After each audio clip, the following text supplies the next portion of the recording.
Hi, welcome to Living Loud, Living Long, L4, a community for 50-up women focused on well living. I'm Dr. Candace Hughes. I have several exciting announcements today. First, I want to tell you about our new member-only community. Find out more about our community and how it can support you to live the life that you want with financial and health well-being. Visit our website at www.livingloudlivinglong.com to find out more. I also want to take time to thank our patron, Robert Hughes, and encourage all of you who are listening to join us and support our podcast by becoming a patron. Today, we will be focusing on entrepreneurship, how you can create and build a business that will help you achieve the satisfaction and financial well-being that you would like to see in your life. We'll be focusing on entrepreneurship in women's health, which is often undervalued and overlooked. Our interviewee today is Sheri Grantham, Vice President at Flowell. I'm sure you will enjoy hearing her tell you about her journey and experience and how she has been able to become a successful serial entrepreneur. Hey, Sheri, welcome to Living Loud, Living Long podcast. We're really happy to have you here today. And we're going to be focusing on entrepreneurship and women's health, and want to hear what you have to say about these two important topics. Okay. So we can understand your background and your journey. How did you get interested in women's health? I was 5 years old when I used to go into nursing homes with my grandmother, and I remembered the smell of urine being in the room. And I remember telling my grandmother one day, I want to help these people because I knew that I was 5 and I wasn't in a diaper, and I didn't want all these other people to be in a diaper at all. So that's something that's been very important to me my whole life, to try to help people that suffer with urinary incontinence so that they don't have to wear pads or diapers. Sounds like it really made a big impact on you, and sounds like a good motivation to create a startup to solve important problems like that for people. Do you feel that in general, 50-up women have a strong focus on their health? Well, me being 50 myself, I know that I'm very busy, being 50. I know that I'm still working and I'm trying to still hold my household. So I know that a lot of women are also working like I am. And so I think that it's in the back of their minds to be as healthy as possible. But being a female, I know that I always put myself last and I put everyone else first. So I think it's real important that 50-year-olds stay focused on their health, because no one can take better care of themselves but themselves. And they need to reach out to people that can help them stay healthier. Yes, I think that's good feedback for everyone. And especially over the past few years, it's been tough for women, particularly throughout the pandemic, to keep their own health and their family's health together. Are there any areas of our health that you think we should be paying more attention to? I believe urinary incontinence is a problem for a lot of women that they keep secret. They don't feel that that's really an important thing because they feel like it's a part of aging. And I want to bring to light that there is something that can be done about it. And with Flowell, we hope to be able to help people in a non-surgical way. That sounds like good advice for people. Do you have advice for our community members who may not have their own health concerns, but maybe they're caring for family members? So perhaps they have an older parent or a relative that they need to care for. I think they need to seek new treatment options because there's all kinds of options that are out there that are available that I've just learned recently being in the Texas Medical Center. I've seen so many different things come out for people that can really change their life and their quality of life, I think is real important. And PubMed has a lot of good information that they can learn because you have to be careful what you search for on the internet. It might not always be the answer that you're looking for. Yes, I agree with that. And PubMed is a great resource, or medical schools often will have websites, or large hospitals may have websites. And I agree with you to be careful that you're getting quality, valid information when you're a caregiver. Now, you mentioned a few times your current company, Flowell, and you have a device for women who are experiencing occasional or frequent incontinence, which can occur after childbirth, or it could just happen with changes as we get older. In fact, up to 60% of women may have this issue on a once-a-week basis, or 40% may have it more often.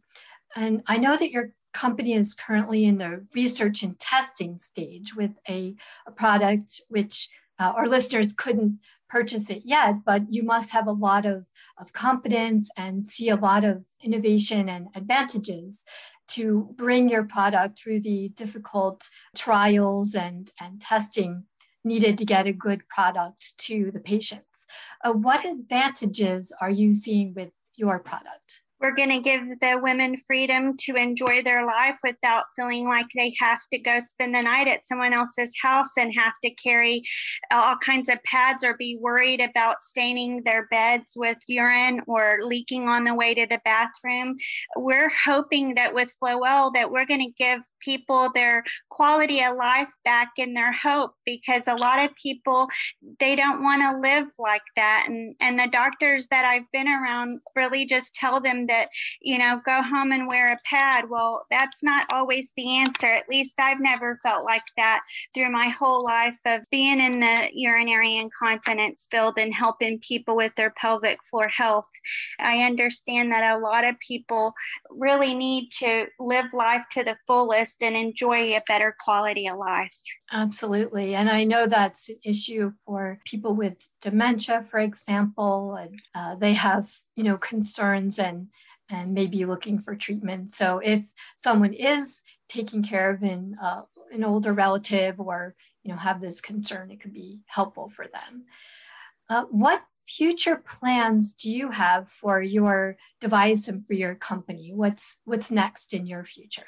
Well, I hope that we're going to be able to reach millions of people that suffer with urinary incontinence without having to wear pads or feel that that's the only option for them out there. We're going to give them an option, hopefully better than surgery, and it's going to be able to help women that are busy with daily living, and that they're still going to get the quality of, I have a device that's going to be able to help me not leak, and I'm going to be able to continue the activities that I used to, as in even going jogging. A lot of women, I've had a lot of runners in my field, and that's one thing that they really complain about is that they can't run like they used to because they always have to come home and change their pads, or they can't run too far, or when they come back, they have to get straight in the shower. So my goal is to help people just get back into their everyday lifestyle. That sounds like a fantastic goal. And I like your story about the running, as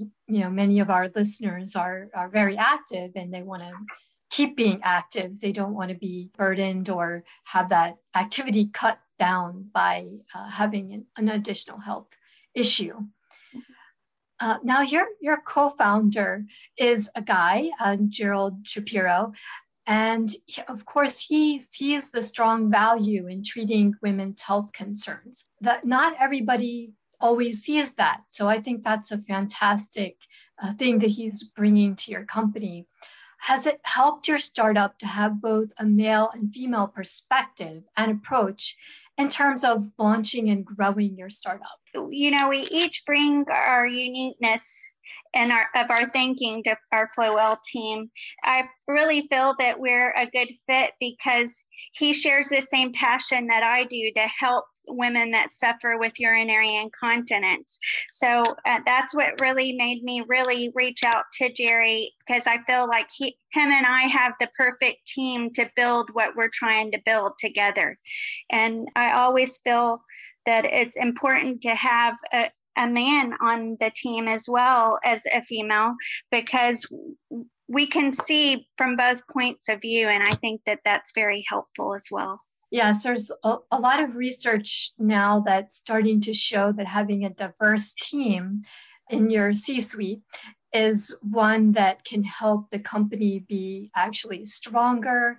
It could potentially bring advantages with getting funding and, just seeing different aspects. So I think that it seems to me, from my point of view, as a strength to have all these diverse perspectives, and probably helps you to bring diverse teams to the company. And from your patient's point of view, maybe helps them to see that you're representing them. You have a diverse company. You're listed on several patents with Flowell. I was wondering if you have any advice for other women inventors who may lack the confidence to think of patenting their inventions. What words of advice would you have for them? I feel that's really good for me, that's helped me, is that when it feels scary, that's when you need to jump the furthest. You need to push through your fears. And once you get out of that fear, then you realize, I can do this. This is something that is attainable for anyone. And you don't have to be a PhD to be an inventing kind of person. You just have to have that mindset and the passion behind it to want to drive something all the way to market. I like that phrase about the passion to drive it forward to market, and to reassure people that you don't have to have, the traditional, the profile. Many times people are thinking, if you're a startup founder, you have to be a young tech savvy guy. And that's just not the case. There's so many other innovations and creativity and variety that you can bring. So I think it's fantastic that you've been able to patent your inventions and bring those forward to work to get them to patients. Thank you. I'm very glad to talk to you today and to learn about your entrepreneurial journey, and also how you are helping women to live a fuller, happier life. Yeah. Thank you very much, Sheri. Thank you, Candace. Looking for a positive, uplifting community for 50 and up women?